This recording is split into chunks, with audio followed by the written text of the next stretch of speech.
그 고을에 원님이 있어요. 사또가. 이 사람은 몇 달, 몇 년 있다가 갈 사람이잖아요. 이 사람한테다가 모든 걸 맡겨놓을 수는 없는 거죠. 이 사람이 여기를 뭘 한다고. 뭐 중국에서 우리나라한테 가래를 하라고 막 그랬겠습니까? 우리가 가지고 왔습니다. 패백은 마음이에요. 마음을 꺼내 보여줄 수가 없으니까 패백이라는 것에 그 의미를 부여해서 주는 겁니다. 우리나라의 특징 중에 하나가 뭐냐? 그러면 국가 단위의 예가 있었을 뿐만 아니라 향례라는 것이 있었습니다. 향 단위의 예가 있었어요. 그것을 이제 향약의 형태로 많이 만들었는데요. 조선이라는 나라가 크다면 크고 작다면 작은 나라인데 조선의 방방곡곡에 향약이 없는 데가 없었습니다. 향약이 뭐냐면 그 고을에 살고 있는 사람들의 약속이에요. 그 고을에 원님이 있어요. 사또가. 그 사람은 중앙에서 파견된 사람이에요. 그러면 중앙에서 파견된 그 관리가 법에 의해서 그 향촌을 통치하면 될 텐데 이 향촌에 살고 있는 사람들이 우리의 약속을 정한다고요. 이 사람은 몇 달, 몇 년 있다가 갈 사람이잖아요. 계속 거기에 살 사람이 아니라.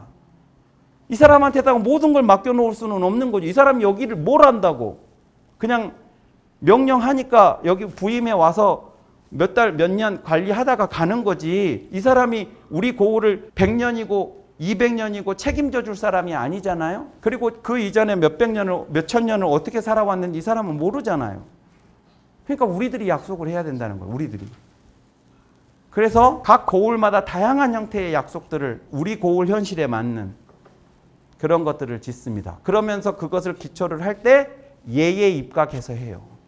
집안에서도 예를, 그것이 가례입니다. 가례는 주자가례를 기본으로 하는데 주자가례가 고려시대 때 우리나라로 도입이 돼요. 그리고 성리학을 표방하는 조선이 건국되면서 이제 주자가례라고 하는 것에 대해서 많은 관심을 기울이죠. 세종대왕 때 제사를 몇 대까지 지내야 되느냐의 논의를 몇 년을 했습니다. 왜냐하면 지금은 고조 할아버지까지 4대 봉사를 하는 게 당연하다고 생각들을 하지만 사실은 그렇지 않았거든요. 고조 할아버지까지 제사를 지낼 수 있는 사람은 임금만 그럴 수 있었어요.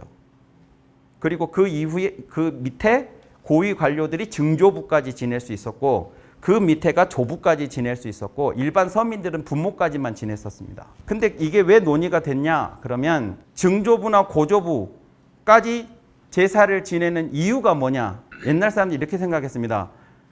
이 세상에 와서 말이죠. 존재감이 있는 삶을 살고 간 사람은 세상을 떠난 뒤에도 그 존재감이 오래 가요. 이순신 장군은 돌아가신 지가 이제 500년이 돼가잖아요. 그런데 아직도 존재감이 지금 현재 우리한테는 더 커요. 존재감이. 그런 분들이 있어요. 그런 분들은 여전히 우리가 기억을 하고 있는데 없다 칠 수는 없다 그거예요. 그런데 어떤 분들은 뭐 10년 만에 없어지는 분도 있을 수 있고 한 세대 만에 없어지는 분도 있을 수 있고 두 세대 정도 가는 분이 있을 수 있고 뭐 이런 거예요. 그러면 누가 가장 존재감이 컸겠냐 그러면 옛날 임금님들 이렇게 신하들이랑 같이 있는 그림 있는 거 이렇게 보셨는지 모르겠는데요. 황제가 이렇게 옆에가 이제 신하들이 이렇게 모시는 신하들이 있다 그러면 황제가 엄청나게 얼굴이 큽니다. 몸통도 엄청 크고 얼굴도 어마어마하게 한 서너 배 됩니다. 그거 왜 그렇게 그리냐? 그게 얼굴 물리적 형태의 크기를 말하는 게 아니고 존재감의 크기예요. 그게 딱 봤을 때 존재감이 이렇게 그냥 여러 분이 있는 중에서 어떤 한 사람이 그냥 확 이렇게 눈에 띄는 사람이 있잖아요. 그 확 눈에 띄는 걸 어떻게 그릴 거예요? 크게 그려야지. 그런 것처럼 임금님들은 존재감이 크니까 오래오래 지속되니까 고조가 될 때까지 손자들한테 존재감을 갖는 거고 그 밑에 신하들은 덜한 거고 일반 서민들은 그냥 자식 지나면 까먹는 거고 이런 거예요. 말하자면. 그랬는데 성리학에 오게 되면서 사람들에 대한 존재에 대한 이해가 모두가 다 동일하다는 생각을 해나갑니다. 우리가 보기에는 엄청나게 아닌 것 같죠? 성리학자들이 인간이라는 존재가 본성에 기반한 존재라고 생각하면서 모든 사람의 본성은 차이가 없다고 얘기를 하거든요. 성리학이. 그러면서 인간에 대한 그 세속적인 차이는 있을 수 있어도 존재적 차이는 없다고 얘기를 해요. 그러면서 이제 할아버지, 증조할아버지까지를 지내는 게 왜 임금한테만 국한을 해야 되냐? 왜 고위직한테까지만 그걸 허락해야 되느냐는 논의가 일어나요.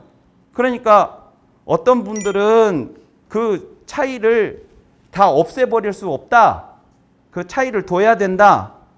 그래야 이 사회가 유지된다라고 주장했던 신하들이 있었고, 어떤 신하들은 그것은 이제는 필요 없다. 저 서민들이라고 왜 증조 고조에 대한 그리운 마음이 왜 없겠냐. 그 사람들은 그러면 증조 할아버지를 기리고 싶은데 법이 허락을 못 해주니까 제사를 지내고 싶어도 못 지낸다고 하면 이게 말이 되냐 그랬다고요. 그래서 국가가 그것을 허락해 줘야 된다고. 그래서 그거를 몇 년을 토론을 하면 이제 세종대왕이 듣고 있다가 아 이거 결론 안 난다니까 다음에 다시 하자 해가지고 또 미루고 뭐 이렇게 하다가 세종대왕이 어떻게 결론했을 것 같으세요? 일리가 있다. 허락하자는 것이. 그러나 그것을 우리가 마음대로 뜯어 고칠 수가 없다. 해오던 전통이 있으니까. 그러니까 그건 그 차이는 그대로 두고 차차 요 문제는 어떻게 해 나갈지 우리가 더 수기하자. 지금부터 다 풀어줄 수는 없다. 그렇게 했습니다. 그래서 그것이 점점 풀리는 방향으로 갑니다. 그래서 나중에 이제 퇴계 선생 때 오게 되면 4대 봉사가 보편화돼요. 그러니까 퇴계 선생이 그걸 주장을 했죠. 아직까지도 차이를 두고 있었어요. 근데 퇴계 선생이 국가에서는 그걸 허락하지 않지만 옛날에 현인들이 그것이 가능하다고 얘기했으니 우리도 그렇게 하는 것도 나쁘지 않다라고 이제 퇴계가 그 얘기를 해놓으니까 다른 사람들이 전부 퇴계가 이렇게 얘기했다고 이제 다 그렇게 가는 거예요. 이제 확실한 근거가 생겼으니까. 다시 말씀드리면 뭐냐면 4대 봉사를 지내는 것이 우리가 고위층들에게만 허락되었던 것이 아랫사람들한테도 문화적으로 그것이 확산됐다. 이렇게 볼 수 있다는 것입니다. 국가가 지내라고 안 했어요. 국가는 지내지 말라 그랬다고. 예? 자, 그 가래의 가장 대표적인 것이 관원상제입니다. 그렇죠? 관원상제. 발례를 치르고 혼례를 치르고 그 다음에 상례가 나고 죽은 후에 제례를 지내고 제사를 지내고 이것이 관원상제가 가장 대표적인 건데 이것에 관한 수많은 논의들이 15세기부터 조선에서 이 가래에 대한 연구가 시작이 됩니다. 우리나라는요 그것이 불교든 그것이 기독교든 유교든 상관없이요 어떤 걸 받아들이잖아요. 다 던지고 막 거기에 몰입을 합니다.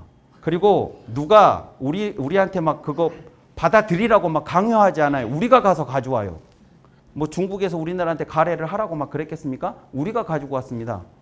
그래가지고 연구를 합니다. 연구를 하는데 저 가래에 대한 연구가 중국보다 훨씬 질적으로나 양적으로 훨씬 수준이 높습니다. 이 가래가 주자가 만들었다고 전해지는 건데 불완전하다고 그래서 우리나라 학자들이 조선시대 15세기부터 20세기까지 지금 남아있는 것만 234종이고 그 책이 있었는데 없어졌다고 하는 건 저거보다 더 많습니다. 수백 종의 예서들이 가래와 관련된 연구서들이 만들어집니다. 처음에는 이게 뭔지를 연구를 하다가 그 다음에는 이거 뭐가 잘못됐는데 이거 이렇게 수정해야 된다고 수정하는 게 나오고요. 그 수정하는 것들을 전부 통합을 해가지고 이제 정리해 놓은 연구서들이 나오고요. 그렇게 연구가 끝나고 나면 그러면 이거 완전한 형태로 이걸 어떻게 행해야 될지에 대한 행례서들이 나오고요. 중국에는 그렇게까지 연구가 심화되지 않았거든요. 근데 우리가 훨씬 더 심화된 연구를 하게 됩니다. 지금 관례는 아예 없어졌고요. 혼례는 바뀌었잖아요. 결혼식 이제 지금 현대식 결혼식, 서양식 결혼식이죠. 거기 가면 신부 아버지가 이제 신부의 손을 잡고 입장을 해서 신랑한테 중간쯤에 와서 손을 넘겨주면 신랑이 인사를 하고 신부의 손을 잡고 입장을 하고 주례 말씀 듣고 뭐 이제 이렇게 하잖아요. 근데 신부 아버지가 신부의 손을 잡고 입장을 해서 그 손을 신랑한테 넘겨주는 순간 그 신부의 성이 신랑의 성으로 바뀌는 겁니다. 서양은 그게 되는 거잖아요. 결혼하기 전에는 아버지 성을 따르다가 결혼을 하면 남편 성으로 바뀌잖아요. 그러니까 얘는 그냥 이벤트가 아니에요. 거기에 다 의미가 있어요. 서양은 그대로 그게 의미 있는 행위예요. 그게. 우리는 아니잖아. 아닌데 그걸 하고 있는 거잖아요. 그냥 아빠가 키워줬으니까 이제는 이제 신랑 만나서 잘 살아라. 그냥 그건 우리 생각이지. 원래 그게 만들어졌을 때 그렇게 만들어졌겠냐고요. 그게 그거하고 연관이 되어서 만들어졌겠지. 얘는 다 의미가 있는 거예요. 그래서 제가 이벤트 아니라고 말씀드리는 거예요. 혼례 많이 바뀌었고 장례 요즘에 이제 뭐 그렇고 제사도 이제 안 지내는 집이 훨씬 많아지고 그래서 이제 제일 우리한테 낯선 것이 관례입니다. 관례는 거의 없으니까 그래 관례 하나만 제가 말씀을 드릴게요. 관례는 댕기머리를 땄던 아이가 머리를 올리고 저처럼 이렇게 이제 관을 쓰는 거예요. 성인식이라고 이제 보통 하죠. 이 관례를 얼마만큼 중요하게 생각을 했냐면, 혼례를 할 때 10월 셋째 주 일요일 날 하자 이렇게 하는 게 아니잖아요. 일요일 안 된대? 그럼 그 다음 날로 해. 뭐 이런 거 아니잖아요.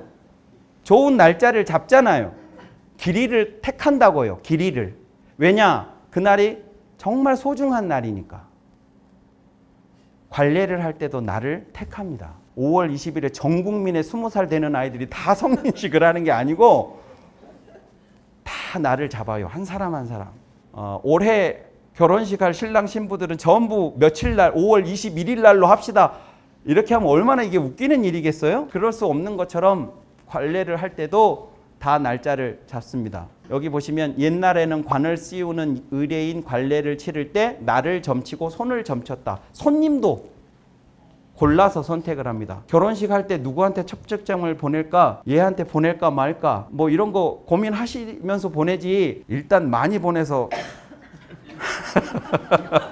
뭐 이런 분도 계시겠습니다만, 그래요. 그렇게 하고 주례를 우리가 모시는 것처럼 이제 집례를 해 주실 분을 모십니다. 그래서 이 내 아들이 성인이 되면 내 아들한테 귀감이 될 만한 분을 그 빌례의 관례의 이제 그 주빈으로 모십니다. 그분이 주관을 합니다. 관례를. 맨 마지막 관례를 마치고 나면 자를 주는 것은 성인의 도이다라는 마지막 말이에요. 자를 준다고 되어 있죠. 자를 준다. 관례를 마치고 나면 자를 줍니다. 예를 들어서 이분이 퇴계 이황이에요. 이분에 대한 호칭을 좀 정리를 해보면 이분은 일단 성이 이씨입니다. 진성 이씨, 이씨예요. 성이라는 것은 뭐냐면 그 나라에 살고 있는 사람들을 큰 그룹으로 나누는 겁니다. 김씨 그룹, 이씨 그룹, 김씨 안에서도 김해 김씨, 광산 김씨, 뭐 경주 김씨, 이씨도 전주 이씨, 이렇게 진성 이씨, 뭐 연주 이씨, 뭐 이렇게 나누는 거예요. 큰 그룹으로. 그러면 이제 각 성씨들은 시조부터 쭉 이렇게 내려옵니다. 그러면 이제 시조로부터 아들, 손자, 그 다음 손자, 그 다음 손자 이렇게 2대, 3대, 4대, 5대 이렇게 쭉 내려오잖아요. 그러면 이 사람이 크게 이씨 그룹에 속하는데 그 이씨 그룹 중에 시조로부터 몇 번째냐라는 거를 알게 해주는 게 돌림자입니다. 그 돌림자는 그 대수에 속한 사람들은 다 글자를 써요. 그 글자를만 알면 이 사람이 시조로부터 몇 번째 라인에 있는 사람인지를 알 수가 있어요. 그러면 이제 이게 쫙 있을 거 아니겠어요? 그 돌림자를 쓰는 사람이. 그러면 그 돌림자 쓰는 사람들 중에 나머지 한 글자가 있잖아요. 그 글자가 납니다. 그게 내 이름이에요. 이것들은 전부 내가 어디 그룹에 속하고 몇 번째 라인에 속하는지를 보여주는 정보들이고 실제 나를 부르는 이름은 그 글자예요. 정약용 선생의 이름이 정씨의 약용이잖아요. 그분의 형님이 있습니다. 흑산도로 유배 가셨던 정약전이죠. 그러니까 이분들은 돌림자가 뭐예요? 약이에요. 그러니까 약이라는 말은 내 이름이 아니고 나하고 같은 학렬에 있는 사람들의 공통된 이름이고 나는 용이죠. 그래서 형님하고 이렇게 편지 주고받을 때 전부 용아, 용 이럽니다. 용. 정약용의 용이 내 이름이니까. 그러니까 돌림자는 어쩌면 성하고 비슷한 거예요. 성보다는 좀 레벨이 낮은 거지만. 자, 그러면 이 명이 황이죠. 이분이. 그러면 이제 이렇게 외자를 쓰면 어떡하냐? 부수로 합니다. 그러니까 퇴계 선생의 형제가는 전부 삼수, 부수, 물수자, 부수가 다 들어가요. 이름에. 그렇게 하고 이 황이라는 이름, 뭐 이제 그 자신의 고유한 이름은 태어나면서 주어졌겠죠? 이것을 주는 이유는 많은 사람들 중에 얘를 구분하려고 그러는 거예요. 그래야 누구를 부를 적에 다른 사람하고 착각 혼동 안 되고 얘를 딱 부르러야 하잖아요. 그래서 이름을 지어주는 거죠. 그러면 이제 어려서부터 이 이름을 불렀을 거 아니겠어요? 쭉 자랍니다. 이제 관례를 치를 때가 됐습니다. 성인이에요. 어른이라고요. 근데 어른인데 어렸을 때부터 불러왔던 이름을 부르는 것은 실례예요. 대리로 몇 년을 일을 했는데 과장으로 진급을 했어요. 그러면 오늘부터 나한테 사람들은 뭐라고 불러야 됩니까? 과장님이 그래야 되잖아요. 근데 여전히 대리라고 부르면 내 정체성에 혼동이 와요. 내가 과장인지, 사람들은 전부 나를 대리라고 부르는데 내가 대리가 맞는지, 내가 과장 일을 해야 되나? 대리 일을 봐야 되나? 이게 정체성에 혼란이 와요. 어제 그러면 과장 진급을 시키지 말든가, 진급은 시켜놓고 대리라고 부르면, 어제 어른이라고 관을 씌워놓고 어렸을 때의 이름으로 나를 계속 부르면 내가 어른인가? 여전히 어린인가? 내가 변화가 하나도 없잖아요. 머리만 올렸다고 관례가 아니에요.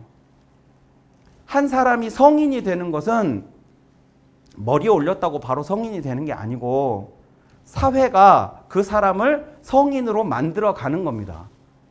그 과정에서 그 당사자가 자신이 어른이라고 하는 것을 시각적으로도 확인할 수 있게 해주는 게 머리를 올리는 거고요. 사람들이 전부 그 사람을 부를 때도 그 이전하고 다른 이름으로 불러줘야 돼요.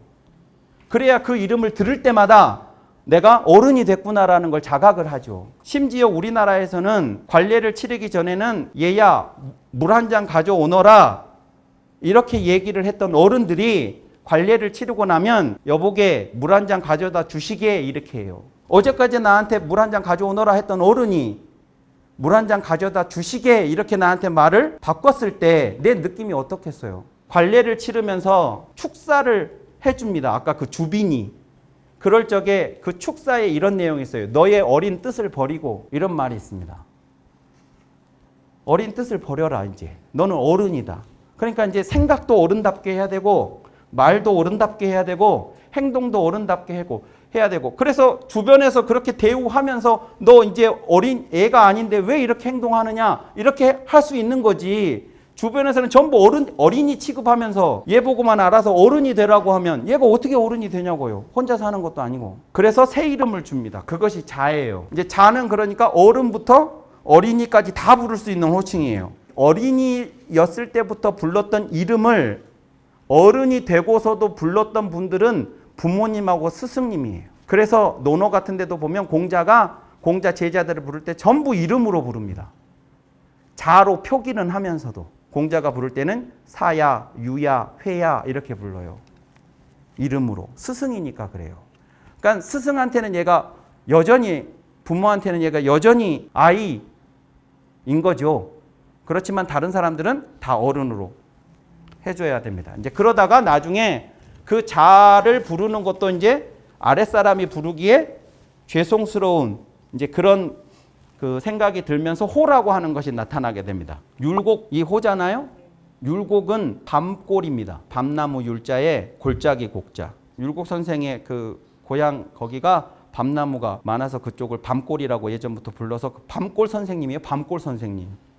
밤나무골 선생님. 그냥 다른 사람들이 그렇게 부르는 거죠. 어떤 분을 이름으로 부를 수 없고 자로 부르기도 죄송스러워서 그걸 이제 피해서 밤나무골 선생님 이렇게 이제 불렀던 것이 율곡이라고 이제 그렇게 된 거고 그렇게 불리우는 호들도 있고 자신이 어떤 의미를 담아서 지은 호들도 있고 또는 여유당처럼 자신이 거처한 집의 당호로 불리우는 이름도 있고 뭐 다양한 형태의 이름이 있습니다. 그리고 이제 그 사람이 죽으면 시호라는 게 또 주어져요. 시호. 시호는 어떤 사람이 죽었을 때 그 사람의 삶을 평가할 만한 삶을 살았던 사람에게 국가가 주는 이름입니다. 그러니까 그 사람이 그냥 아무렇게나 살았으면 국가가 이 사람의 삶을 평가할 이유가 없었겠죠. 근데 어떤 분들은 국가가 이분을 평가할 만한 삶을 생전에 살았으면 그 생전의 삶을 평가를 해서 그에 걸맞는 이름을 줍니다. 그것이 시호예요. 시호. 우리가 아는 조선의 임금들, 뭐 세종이니 정조니 하는 그 모든 임금들의 이름들이 전부 다 죽은 후에 국가가 그 임금의 치적을 평가해서 부여한 이름들이에요. 혼례는 보통은 요즘에 이 글자를 씁니다. 여자 여자가 붙어있는. 근데 원래는 그것이 없는 이 혼자를 썼었습니다. 어두울 혼자예요. 어두울 혼. 남자하고 여자가 결혼을 하면 그것을 양하고 음양이 만나는 거라고 생각을 했습니다. 그러면 음하고 양은 만나야 되는데 음하고 양이 만날 적에 누가 누군가한테 먼저 다가가야 될 거 아니겠습니까? 누가 다가갑니까? 양이 다가가요. 양이 음한테로 갑니다. 음이 양한테로 오는 경우는 없어요. 양이 음한테로 가면서 음양이 만나는 거거든요. 하루를 딱 두 동강을 내면 낮하고 밤인데 낮이 양이고 밤이 음이죠. 양이 음에게로 가는 시간은 낮이 밤으로 바뀌는 시간이겠죠. 거기가 혼이라고요. 혼. 그래서 혼례를 저녁에 해요. 그리고 첫날 밤을 치르는 겁니다. 그래서 음양이 만나는 이제 그것을 상징적으로 보여주는 것이죠. 옛날 사람들이 혼례를 치를 적에 그냥 뭐 이렇게 해서 하는 게 아니고 6단계를 밟습니다. 6단계를 맨 처음 납체, 두 번째 문명, 그 다음 납길, 납회, 청기, 친형이라는 6단계를 밟아요. 그러니까 이것을 할 때 신랑 측에서 신부 측에게 항상 제안을 합니다. 먼저 우리 집에 나이 들고 멍청한 놈 하나 있는데 귀되게 똑똑하고 예쁜 따님이 있다는 말을 들었습니다. 제 욕심에 우리 아들하고 짝을 맺어줬으면 싶은데 어떠십니까? 그것이 채택해달라는 뜻이에요. 그게 납체입니다. 그 채택해 주실래요? 그러면 신부 측에서 좋습니다 라고 하면, 그러면 우리 집에 있는 그 멍청한 놈 이름이 아무개입니다. 그러면 따님의 이름은 어떻게 되고 언제 태어났는지요? 뭐 이런 거 이제 신상 정보를 달라고 합니다. 그것이 문명이에요. 그 다음에 그쪽에서도 이제 정보까지 넘겨줬다는 얘기는 적극적으로 하자는 뜻이잖아요. 그러면 이제 이 혼례가 좋은지 나쁜지 점쳐 보겠습니다. 그래가지고 점을 쳤더니 길하다고 하는군요. 반대로 안 길하다고 하면 어떻게? 그러면 이제 안 길하다네요. 뭐 이렇게 해야지 뭐 어떡하겠어요. 자, 그렇게 하고 그 다음에 이제 길하다고 합니다라고 하면 그쪽에서도 그러면 한번 해보시죠. 점을 쳐보시죠. 해요. 그러면 그쪽에서도 우리도 해봤는데 잘 살 것 같다고 하네요. 뭐 이제 이렇게 됐다. 그러면 이제 여기가 중요합니다. 납패. 납패인데 이 패자가 패백이라는 패자예요. 패백은요, 결혼식이니까 패백 드린다. 그 패백인데 패백이라는 것의 의미를 아셔야 돼요. 패백은 금은 보물을 말하는 게 아니고요. 그것은 뭐라도 상관이 없어요. 패백의 본래 의미가 뭐냐? 그러면 내가 당신을 아내로 맞이하고 싶습니다. 왜냐하면 나는 당신을 정말 사랑합니다. 어떻게 아냐고. 사랑하는지 안 하는지를. 그 여자가 상대방이 내 마음속에 들어와서 나를 볼 수가 없잖아요. 그러니까 어떻게 했냐? 그러면 예를 드는 겁니다. 그때 막 이렇게 사랑 고백하는 건 없습니다. 근데 예를 드는 겁니다. 사랑 고백을 하는 사람이 내 마음을 까서 보여줄 수가 없으니까 뭘 하나 내놓습니다. 이게 우리 어머니가 네 짝이 생기면 주라고 하신 거야. 이 반지를 내가 그동안 간직하고 있었는데 이걸 내가 너한테 주고 싶어. 이게 패백이에요. 이게 마음이라고요. 패백은 마음이라는 게 그 말이에요. 마음을 받아주십시오 이래요. 이 물건을 받아주십시오가 아니라. 그러니까 패백은 마음이에요. 마음을 꺼내 보여줄 수가 없으니까 그 패백이라는 것에 그 의미를 부여해서 주는 겁니다. 모든 선물, 예물은 다 그거예요. 부모하고 자식 간에 패백을 주고받으면서 관계를 맺는 사람은 없습니다. 형제 간에 그렇게 하는 사람은 없습니다. 즉 피로 맺어진, 내가 태어나는 순간 피로 인해서 맺어진 관계들이 있습니다. 그죠? 부모 자식이네 뭐 친척이니 막 이런 거. 이런 거는 내가 내 의지와 상관없이 내가 태어나는 순간 그냥 결정이 되는 것들이잖아요. 그럴 때는 패백이 그 관계 맺기에 들어가지 않아요. 그런데 나하고 피가 섞이지 않은 사람들과 새로운 관계를 맺으려고 할 때는 반드시 패백이 들어가요. 제자가 스승을 찾아갈 때 육포를 가지고 가는 속수라고 하는 예가 있습니다. 그것도 마음이에요. 제 마음을 받아주세요. 이런 거. 그래서 상대방이 그 패백을 받는다는 얘기는 물건을 받는다는 뜻이 아니고 그 마음을 받겠다는 뜻이에요. 즉 너의 제안을 내가 받아들이겠다 이런 뜻이죠. 남자가 반지를 건넸는데 여자가 반지를 받으면서 네가 주는 거니까 반지는 받겠는데 너랑 결혼은 못 하겠어. 이렇게 되면 안 되는 거잖아요. 그거는. 그건 마음을 받는 거라고. 그렇게 이제 패백이에요. 그래서 패백을 주고 받으면 이제 이 혼사는 완료된 거나 마찬가지예요. 나머지는 형식이에요, 이제. 그래서 여기까지 안 가고 뭐 신랑이 죽을 수도 있잖아요. 첫날 밤 안 치르고 근데 패백을 주고받았잖아요. 그러면 결혼한 걸로 간주합니다. 아주 예외적인 거지만 의미가 그렇다는 거예요. 의미가. 그러고 이제 패백을 주고받으면 날짜를 잡지요. 청기. 제가 알아보니 이 날짜가 좋다고 하는데 어떠십니까? 그러면 신부 측에서도 좋습니다 라고 하거나 아니면 이날은 무슨 일이 있으니 다른 날로 하시죠. 뭐 한다거나 뭐 조정을 하겠죠. 그것이 청기라는 과정을 거칩니다. 그 다음에 마지막이 친형이에요. 신랑이 신부 댁으로 갑니다. 친히 맞이하러, 아내를 맞이하러 갑니다. 양이 음에게로 갑니다. 그것이 6가지 융례라고 하고 그 6가지 저 단계를 거쳐서 저것은 모든 과정이 전부 공식화하는 과정이에요. 이 두 사람은 부부라는 걸 가족들에게, 마을에, 조상, 사당에 다 고하거든요. 그러면 저게 살아있는 사람, 돌아가신 분, 뭐 우리 가족, 저쪽 가족, 우리 마을, 저쪽 마을 다 이제 그러니까 아무도 이 신랑, 이 총각, 이 처녀는 넘보지 마. 이 공식화 과정이에요. 그렇게 해가지고 이제 해서 6개 단계를 거쳐서 맞이하는 부인을 처라고 그럽니다. 저 과정을 거치면 처예요, 처. 근데 처라는 글자가 뜻이 뭐냐? 처라는 글자 뜻을 재라고 옛날 사람들이 그렇게 얘기했어요.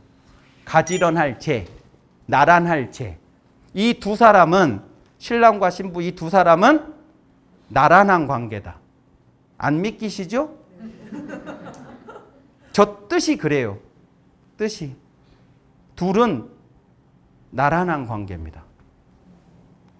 그러면 저렇게 아닌 남자하고 만나서 사는 저런 관계가 아닌 첩이라는 사람이 있습니다. 첩은 그냥 남자가 데리고 와서 사는 사람입니다. 전처가 있고 후처가 있잖아요. 그것은 전처가 죽고 이 사람이 다시 저런 단계를 밟아서 정식으로 맞이한 아내를 후처라고 그래요. 절대로 첩을 처라고 하지 않습니다. 그래서 전처하고 후처는 똑같아요. 이 여자하고 이 남자가, 이 신랑과 신부가 나란하다고 하는 것을 혼례의 과정 안에 다양한 형태로 집어넣습니다. 저런 공식적인 단계를 밟아서 저런 의식을 치러서 부인이 된 거니까 처는요, 남편이 잘못했을 때 얘기를 할 수 있어요. 그러면 안 된다고. 근데 첩은요, 남편이 데려와서 사는 사람이니까 남편이 가라고 그러면 가야 돼요. 남편이 가라고 그러면 쫓겨나야 되니까 말을 못 하죠. 그러니까 첩은 항상 남편의 귀에 거슬리지 않는 말만 하겠죠? 근데 처들은 내 뒤에 백이 많아요. 과정을 다 밟았으니까. 그러니까 당당하게 얘기를 하는 겁니다. 처들은.